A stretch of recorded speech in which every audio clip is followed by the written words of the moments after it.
Hey guys, Joshua Peterson here, Peterson Electric, doing a video for you here. This is a 2012, can show them, Sprinter van. It's a rear wheel drive because that was the year they did it, 2012. This is a 3.0 liter diesel van, and it's got a turbo. And today's about the oil change. You don't need a lot to do an oil change. You do need 2 of these buckets to dump it in. This is the filter that you take out. You know, they tell you 5,000 to 10,000 miles on an oil change. I would not do that. I personally would do 5,000, if not 4,500 as they age. I have 170,000 miles on this. This is the filter you take off, and that's the new one to put on. And this is the O-ring you got to put on, and then an O-ring right here. So you change that out. It comes in the same filter package. Inside of this plastic bag. And then you have to have this filter. Napa 762 Gold is good, okay? And then when you get your oil, you do have to have this exact number for the older van. It's a 229-52, and so that is what's rated for my van. It is going to be 5W30, and then I guess it's made in Germany, but it's LeQ Molly. I don't know if I said that right. But the other thing is you can put in one of these conditioners for the oil. It's for engine wear protection. I think they said you could probably do 2 of them inside of that, but this takes 13.5 quarts of oil. And if you buy these jugs, you're gonna need 3 of them. You might have like maybe a quart to 1.5 quarts left over.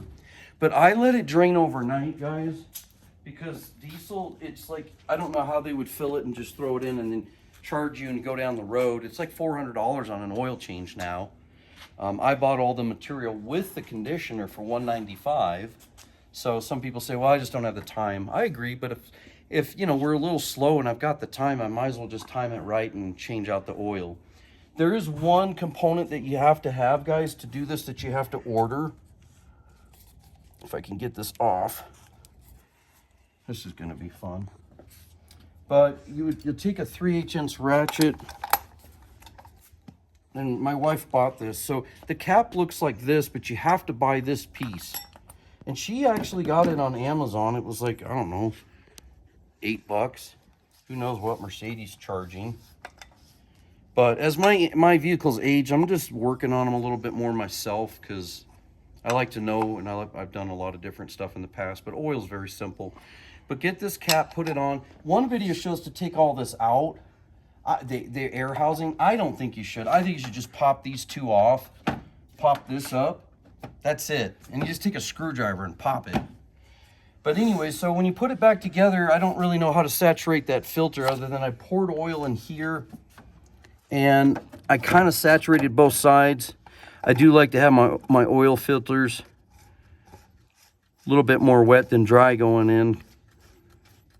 So I just twist that on by hand. Don't go stupid with anything. Okay. Take that 3/8" nut drive or socket. I think that's, well, it does have the reducer 1.5 to 3/8. But yeah, guys, so just do that. I don't know, that's probably 12 inches long. That's all you need. And you're just gonna do it by hand, right? You know, you're not over torquing. You know the threads went in smooth by hand. And then when you hit it, you're gonna look at that gasket right down there. You want that gasket not to get too crazy. But you can feel, yeah, it bottomed out right there, okay? Pop that off. You should be good, okay? Now take this, make sure you put it back together. That's it. I don't know why the other videos got real crazy at taking that off unless they're checking other stuff. You're just gonna need kind of a big throat, quick fill funnel. Put that there. Now, where does the oil come out? That's a good question. So down here, guys, it's not way back there, guys. It's right here under the bumper. Okay, it's literally that guy. If you go further than 8 inches to that nut, it's 12 inches to here, you're in the wrong spot. You're draining the wrong thing. That's your oil pan. 13.5 quarts of diesel oil. Okay, not that complicated. You can see how I made a pretty good mess when I was letting it drain. Don't do what I did and have that nut fall in there and then turn your back and have it overfill. I had no clue that that nut would match that perfect diameter. I'll take, after I dump this out into my new quarts, I'll take this and pour it into that and then dump it into my quarts and recycle it. It does take a 13 millimeter, and I just put some tape on it and call it 2012 Van. And then this is a breaker bar, right? But guys, putting that nut on, same thing by hand. Don't over torque it. That's what chicken oil is about. And when you do the dipstick, this, guys, this Van has the dipstick right here. It's not yellow, it's red. That's not transmission because the stick is yellow. Some of yours might be yellow. But see, I totally drained this thing overnight. I really wanted a really deep drain. I get tired of taking it and get charged $400 and not knowing if all that oil came out. Never start your van without oil. You'll wreck it.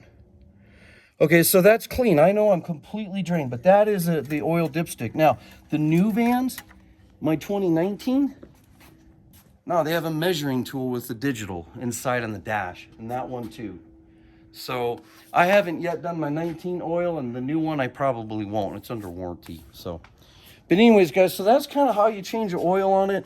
You can look at, oops, sorry about that. Any information right here is on your van. Again, if you're trying to talk to someone over the phone, it's a 3.0-liter diesel, and right here, guys, this is also the DEF you have to have. You have to have that number for DEF. If you don't, then you're going to be in trouble. Don't get that cheap stuff at Walmart, guys. The DEF gets filled right here. DEF. D-E-F. Okay? That's exactly where that goes. And there's not a real good measuring tool on the dash. That's the newer Vans. So this van, you just kind of keep an eye on it. This is your radiator fluid. So for you guys that are getting this van used. And yeah, here's your air filter. They charge me a ton to do that. If it's blackened, then you know you got to do it. And then look in here, I'll just get a vacuum off my van and suck that out. That's it, guys. Don't overthink it. If you have any other questions like the washer fluid, just read your manual. This is the washer fluid. This is your brake fluid. This right here, you push it back, and if you're going to charge it because the battery's low, you put it right here. You're positive, and guess where your negative is? On the metal, right here. See that? That's your negative. If your batteries are having issues, the alternator I changed out actually 2 years ago. It's right in there. I can't believe I did it. It was pretty easy. Just a couple bolts and a breaker bar. And then look, guys, the batteries. If you dig this out, the batteries are going to be right in there. So you take these screws out, and this pops off. Okay? So if you can't find a battery, that's because it's hidden. But anyways, guys, thanks for joining us. Hopefully that'll help you out for the details on how to change your oil, a little bit around the engine. And yeah, take care now.